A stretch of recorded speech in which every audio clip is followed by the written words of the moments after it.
In recent weeks, rising violence and fighting have taken the lives of innocent civilians, men, women, and children. Heated rhetoric on both sides has raised the risk of war. So today I want to speak directly to you, the people of Sudan and South Sudan.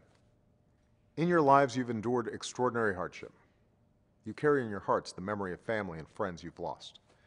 But in recent years, against great odds, you've made remarkable progress toward breaking the violent cycles of the past, toward building a future of peace and greater prosperity. Now all that progress is at risk of unraveling. So my message to you today is simple. It doesn't have to be this way. Conflict is not inevitable.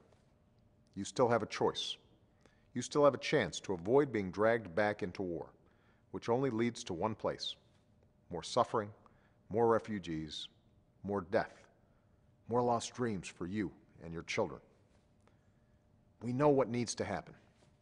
The government of Sudan must stop its military actions, including aerial bombardments. It must give aid workers the access they need to save lives, and it must end its support for armed groups inside the South. Likewise, the government of South Sudan must end its support for armed groups inside Sudan, and it must cease its military actions across the border.